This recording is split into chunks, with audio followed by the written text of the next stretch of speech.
ఆకట్టుకోవాలనుకుంటుంది Microsoft. Bill gates ని ఆయనతో మాట్లాడటం ద్వారా మైక్రోసాఫ్ట్ మళ్ళీ దాని ఆఫీస్ ఆంధ్రప్రదేశ్ లోని విశాఖపట్నం ఓపెన్ చేయాలని అడగడం ద్వారా ప్రధానంగా ఆయన ఐటీ పరిశ్రమ గురించి మాట్లాడుతున్నారు. ఆర్టిఫిషియల్ ఇంటెలిజెన్స్ కూడా ఈ మధ్య కటింగ్ ఎడ్జ్ టెక్నాలజీగా ముందుకు వచ్చింది కాబట్టి దాని గురించి కూడా ఆయన ఆలోచన ఉంది. అలాగే లోకేష్ కూడా దాని గురించే మాట్లాడుతున్నారు, ఆర్టిఫిషియల్ ఇంటెలిజెన్స్ లో పరిశ్రమలు తేవటం గురించి. అయితే ఈ పరిశ్రమలు రావాలంటే ఈ పరిశ్రమకి మెయిన్ ఏంటంటే పెట్టుబడి కంటే మెయిన్ ఇట్లాంటి పరిశ్రమల్లో మానవ వనరులు, అంటే ఇంజనీర్లు లేకపోతే కేపబుల్ స్కిల్స్ ఉన్నవాళ్ళు, తగిన స్కిల్స్ ఉన్నవాళ్ళు మెయిన్.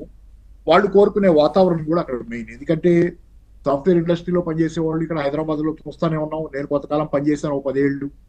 దానిలో నేను గమనించింది ఏంటంటే సాఫ్ట్వేర్ ఇండస్ట్రీలో వీకెండ్స్ లాంటి నైట్ లైఫ్ అనేవి ఇవన్నీ చాలా ఇంపార్టెంట్ ఆస్పెక్ట్స్ గా సాఫ్ట్వేర్ ఇండస్ట్రీ ఎప్పుడు పరిగణిస్తుంది. అన్నిటికీ కావాల్సిన ఇన్ఫ్రాస్ట్రక్చర్ విశాఖపట్నంలో ఇప్పుడు అంటే మీరన్న నేను చెప్పినటువంటి వీకెండ్స్, నైట్ లైఫ్ లేకపోతే దానికి సంబంధించినటువంటి అన్ని హంగులు ఉన్నాయా విశాఖపట్నం అనేది ఒక ప్రశ్న. ఎందుకంటే హైదరాబాద్ ఆల్రెడీ ఆ విషయంలో చాలా డెవలప్ అయి ఉంది. సరే ప్రస్తుతం నడుస్తున్నటువంటి ప్రభుత్వంలో కొంత ఇబ్బందులు ఉన్నాయి, హైదరాబాద్ లో ఖచ్చితంగా కొన్ని ఇబ్బందులు ఉన్నాయి. ఇప్పుడున్నటువంటి ప్రభుత్వం తాలూకు అడ్మినిస్ట్రేటివ్ ఫెయిల్యూర్స్ వల్ల ఇబ్బందులు వస్తున్నాయి.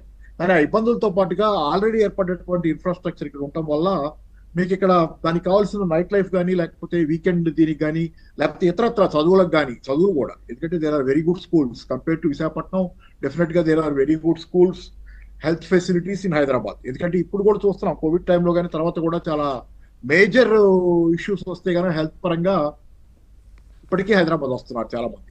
రెండోది ఏంటంటే ఎడ్యుకేషన్ పరంగా ఇక్కడ పిల్లల నుంచి అక్కడ వర్క్ చేస్తున్నటువంటి ఆఫీసర్స్ ఉన్నారు, ఇక ఆఫీసర్స్ కానీ ఎంప్లాయీస్ కానీ హైదరాబాద్ వీకెండ్ వచ్చి ఫ్యామిలీ ఇక్కడ ఉంచి పిల్లల చదువుల కోసం అక్కడికి వెళ్తున్న వాళ్ళు, ఇంకా అమరావతి లాంటి చోట్లకి వెళ్తున్న వాళ్ళు ఉన్నారు.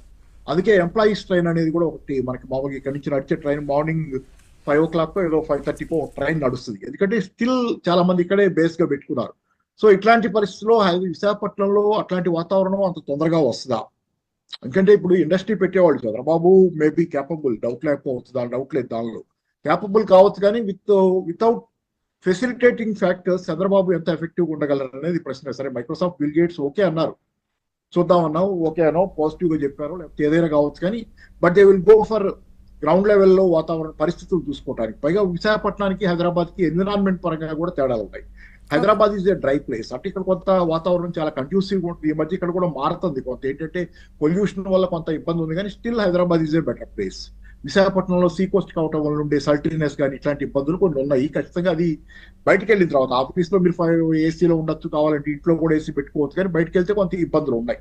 So sea coast is an added advantage. Sea coast బీచ్లు ఉంటాం, ఇది దాన్ని డెవలప్ చేసుకోగలిగితే అది. సో చాలా చాలా లిమిటింగ్ ఫ్యాక్టర్స్ కూడా ఉన్నాయి విశాఖపట్నానికి సంబంధించినంత వరకు. కానీ హైదరాబాద్ తో పోలిస్తే పైగా రెండో పక్కన మీకు బెంగళూరు కూడా కాంపిటీటర్.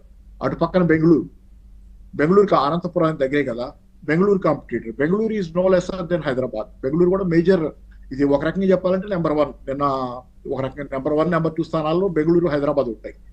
అది కూడా major competitor for Hyderabad. So Visakhapatnam. So ఇన్ని ఫ్యాక్టర్ల మధ్యలో ఎంతవరకు సక్సెస్ అవుతుందనేది ఎదురు చూడాలి. కానీ once you get the ice break అయితే మాత్రం యూ కెన్ గో త్రూ. కానీ ఐస్ బ్రేక్ అవటం చాలా కష్టం ఏపీకి సంబంధించినంత వరకు ఇప్పుడున్న వాతావరణంలో అని అనుకుంటున్నాను.